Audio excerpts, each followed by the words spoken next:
looking in the eyes of evil monster. And he didn't look that scary.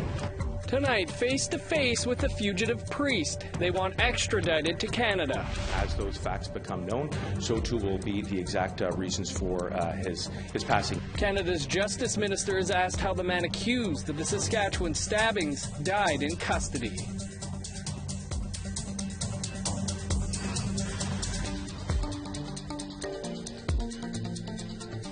Good evening, I'm Dennis Ward. Welcome to APTN National News. We begin in France, where some Inuit delegates are breathing a sigh of relief after meeting with a Catholic priest charged with sexual assault. The delegates have been in France all week calling for the extradition of retired Oblate priest Johannes Revoir. Nunavut Tungavik representatives said they want him to face justice in Canada. Revoir was a missionary in Nunavut for 30 years. He's been charged in Canada for sexual assaults dating back to the 1960s and 70s. The allegations against him have not been tested in court, and he has denied abusing children. Tanya Tugalik says her father was a victim of Revoir. She met with him in Leon on Thursday. Looking in the eyes of evil monster. And he didn't look that scary.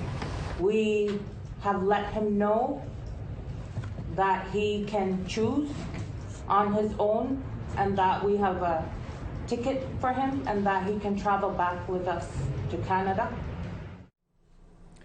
To Edmonton now, where the National Gathering on Unmarked Burials finished a two-day conference on Wednesday.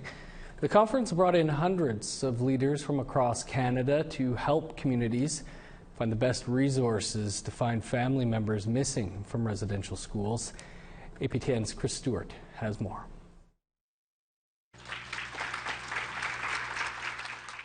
The ballroom at the Westin Hotel in downtown was full on Wednesday. People were hearing from survivors of residential schools, knowledge sharers, and in the late afternoon, representatives from the federal government and representatives from the Anglican, United, and Catholic Church. Edmonton is the first stop on the National Gathering on Unmarked Burials associated with residential schools.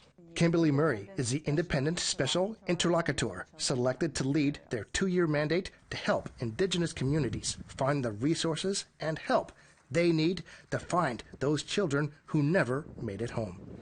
She was the executive director of the Truth and Reconciliation Commission. The main role that I have is to work with the communities that are doing the work of recovery and to see what challenges they're facing and barriers and how I can get those barriers removed when speaking to the federal government, provincial governments, church entities, and any others involved that were involved in Indian residential schools.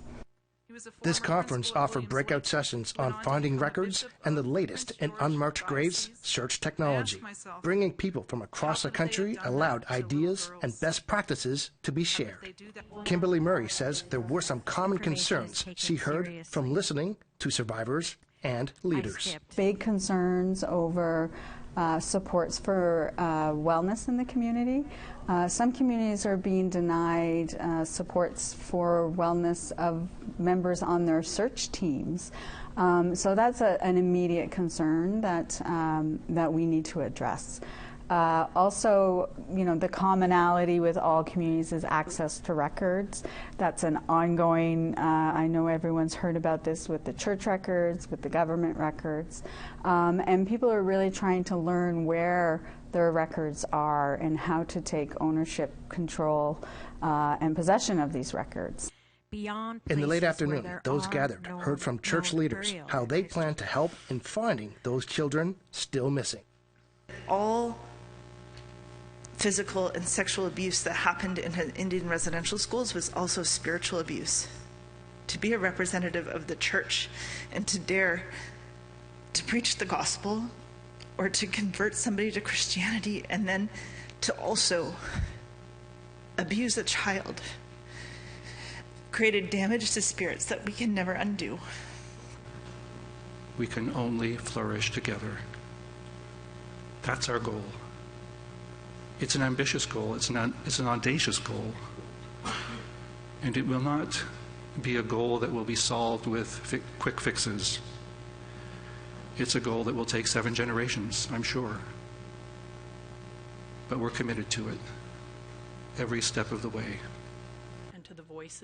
Marianne Haggerty France says Archbishop Richard Smith was unable to come here due to previous commitments. She told the crowd that she did not speak for the church, but gave her thoughts. I think that there's limited capacity in a lot of these places, which means that we do have to be effective in how we collaborate and use the resources. There isn't an endless pot of resources. And I think that people are very careful with the resources they have, but our most precious ones are our human resources. The next conference will be in November in Winnipeg, with up to 6 more after. Kimberly Murray will develop recommendations for the best path forward and present those findings to the Federal Minister of Justice and the Attorney General of Canada. Chris Stewart, APTN National News, Edmonton. Hydro-Quebec infrastructure has been a fixture on the ancestral territory of Pessimist for more than 70 years. But will the Inuit ever see real compensation for their lost way of life? Shushan Bacon put the question directly to Hydro-Quebec for the second part of her series on the corporation's relationship with the Pessimist Inuit. Here's that story translated and voiced by Lindsay Richardson.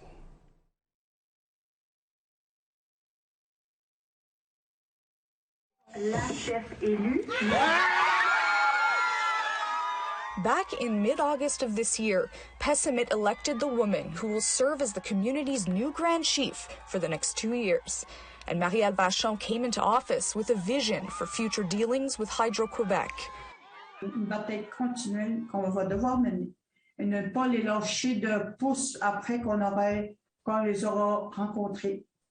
Même si c'est à plusieurs reprises, on va sûrement arriver à des arrangements. Même si je vais devant la cour, ça ne sera pas un problème parce que je veux défendre nos droits et services. For the president of Hydro-Quebec, Hydro's MO and dealings with First Nations partners have evolved over the years. Il y a très certainement une détermination puis une volonté à partager une création de richesse, à offrir des compensations pour la présence de leurs installations sur certains territoires. To date, there are 13 hydroelectric dams on the ancestral territory of the Pessimist Inuit. According to the former chief of Pessimist, Hydro's defected on their rent payments for over 70 years. En 1974, lorsque le 200 000 a été donné par Hydro à Pessimist, la fameuse entente là, 73 là, qu'on appelle, nous, c'est qu'à ce moment-là, disons, il y avait un fonctionnaire des affaires indiennes qui était là. Puis 200 000, c'est ridicule comme montant. The first dam constructed was the McCormick or Manic 1 dam in 1951. Elder Philippe Roch was a child at the time and a witness to its construction. Et puis moi, c'est surtout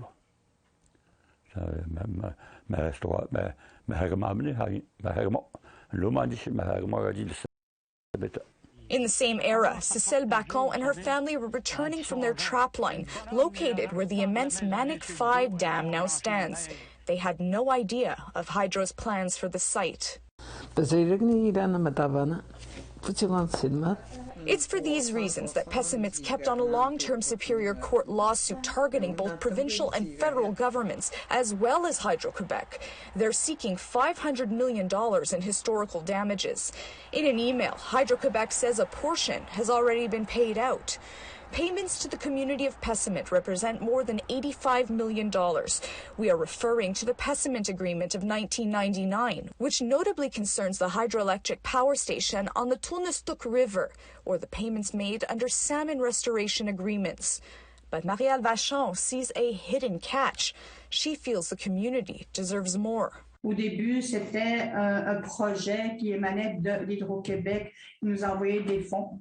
Maintenant, depuis une dizaine d'années, 10-12 ans, c'est le conseil de vente de Pessimist qui assure la pérennité des travaux qui sont faits sur la rivière. Vachon is committed to keeping the issue before the courts, whereas Brachu, on the Hydro-Quebec side, says without a doubt, compensation and corrections will take time.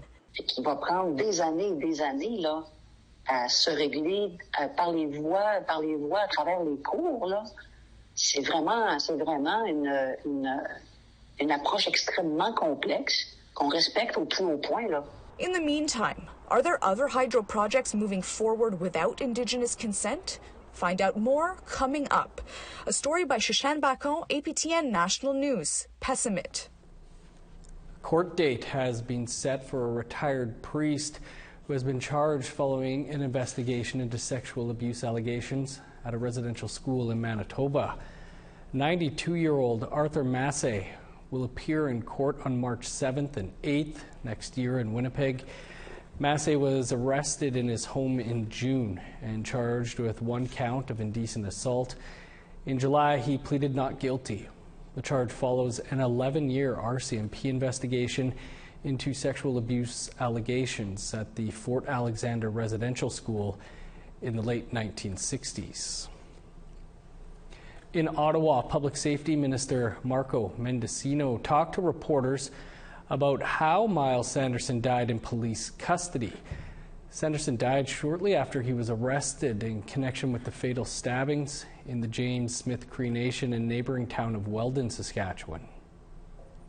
As I said to you at the time, there are 2 independent processes that are going on, and it would not be appropriate for me or any other elected member to preempt those processes. So the Saskatoon police are looking into it. There's also an incident response group out of Saskatchewan that are looking into the objective facts, and as those facts become known, so too will be the exact reasons for his passing. In the meantime, I do want to stress that we have to be there for the community. Time for a quick break. Coming up, how one woman is trying to help out the James Smith Cree Nation. Stick around.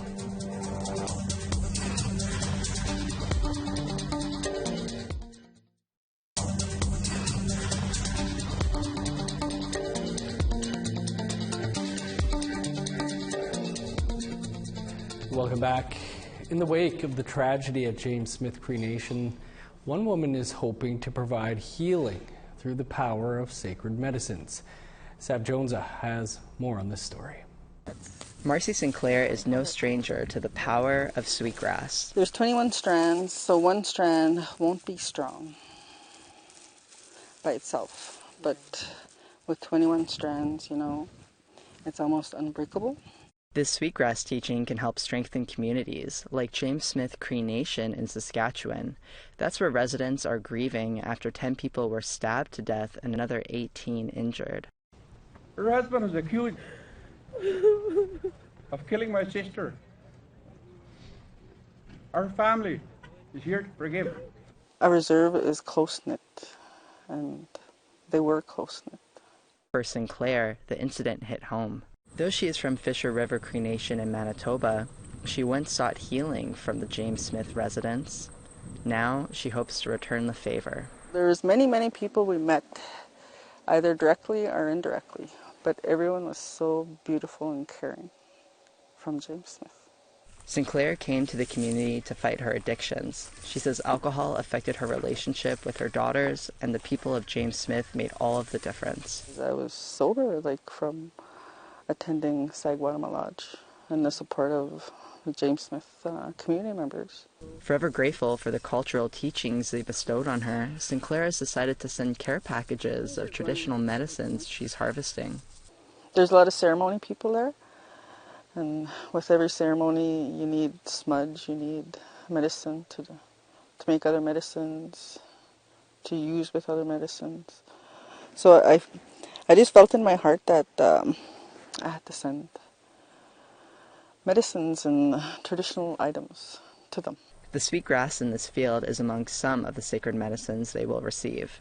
The sweetgrass for ceremony could be used to smudge an area, to bring that gentleness and to cleanse the area.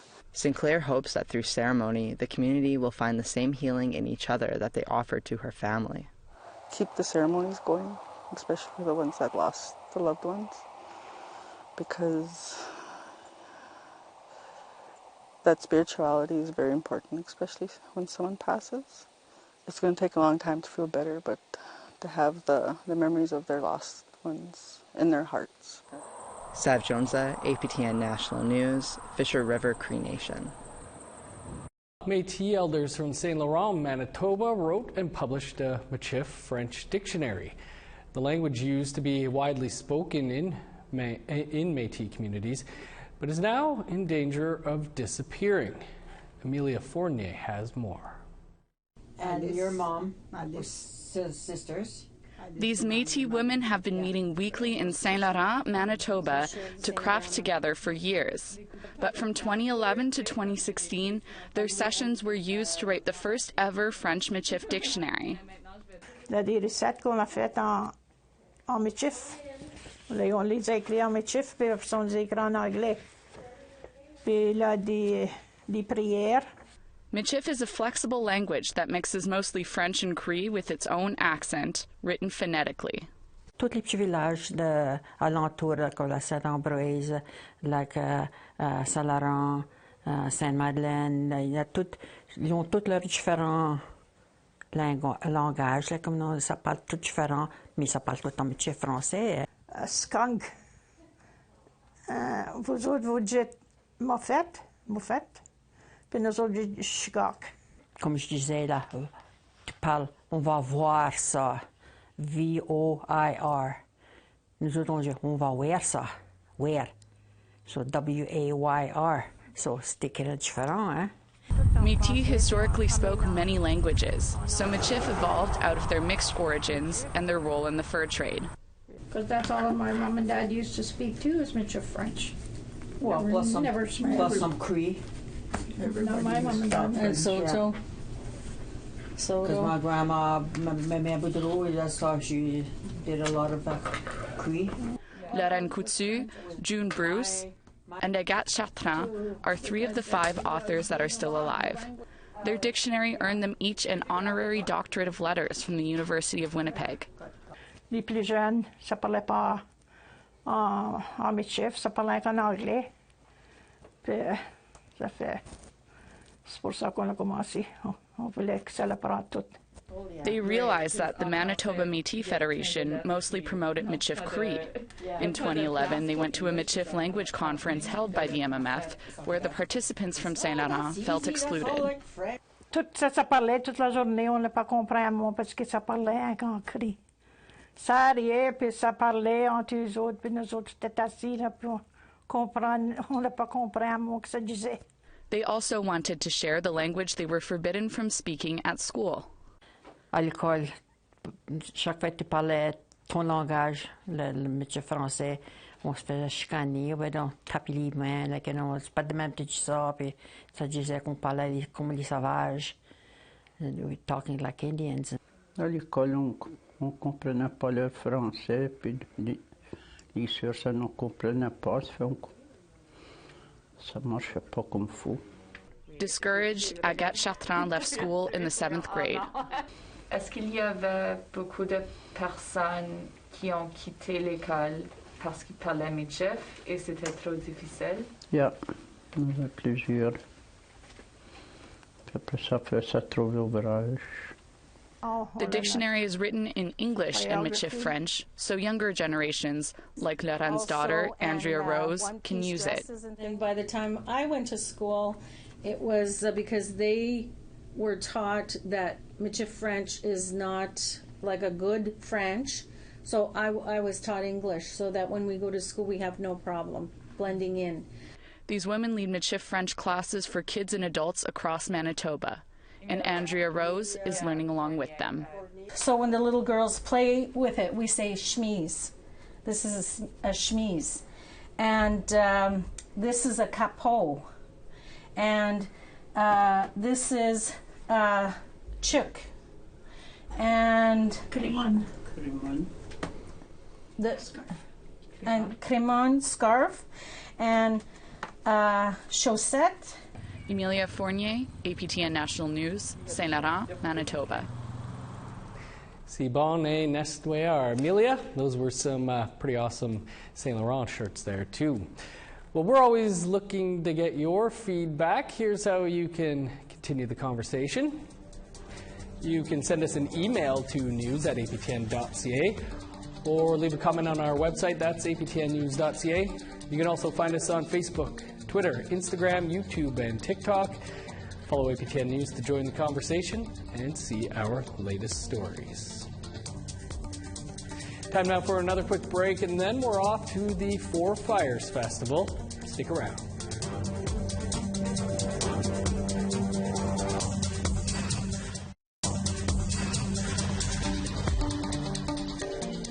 Welcome back. Time now for our photo of the day.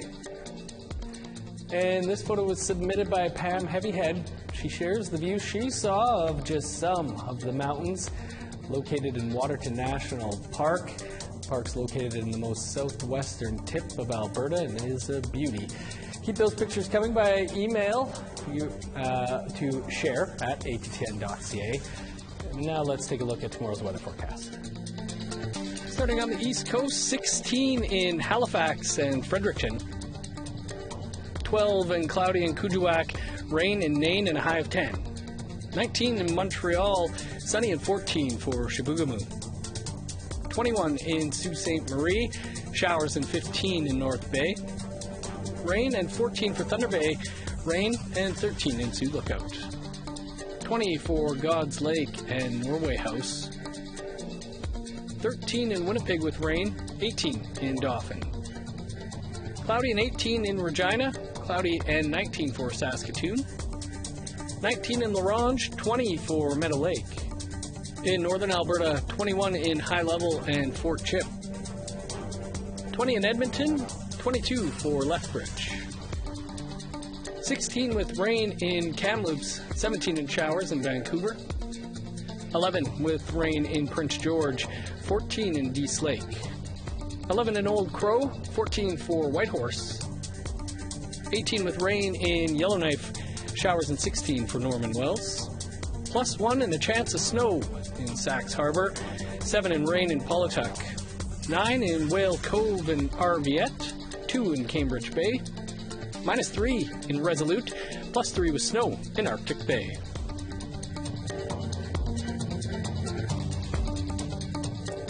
Hundreds of Indigenous paddlers came from across the Pacific Northwest this weekend to compete at the very first Four Fires Festival, which was held at Creekside Park in Vancouver. The paddlers who were as young as 3 and as old as 74 participated in 25 different canoe races. The event was the last of the canoe racing season. On top of competitive racing, the Four Fires Festival offered live music, an artisans market, and Indigenous-themed food. Canoeing in the Pacific Northwest dates back thousands of years. Races came about when canoe pullers were racing for fish or each other on trips, and even to resolve more serious issues. Back in our olden days, instead of going to war with another tribe, they would put up their best paddlers against our best paddlers, and they would that would be the dispute over whatever land, whatever slaves, whatever the dispute was over. This is how they would take care of it. This is part of our culture that we love to share and keep alive. Now we say it's a sport. Trying to keep the sport of war canoe racing alive. Yeah. And before we go tonight, an update on our lead story. We've just learned that the Oblates have begun the process to dismiss Johannes Revoir after he refused to return to Canada to face a sexual assault charge. The order said it could take months to complete the process. Also a note that we will bring you the entire James Smith Cree Nation medicine story here tomorrow. That's all the time we have for your APTN National News for this Thursday. I'm Dennis Ward. Thanks for being with us. Have a great night. We'll see you back here tomorrow.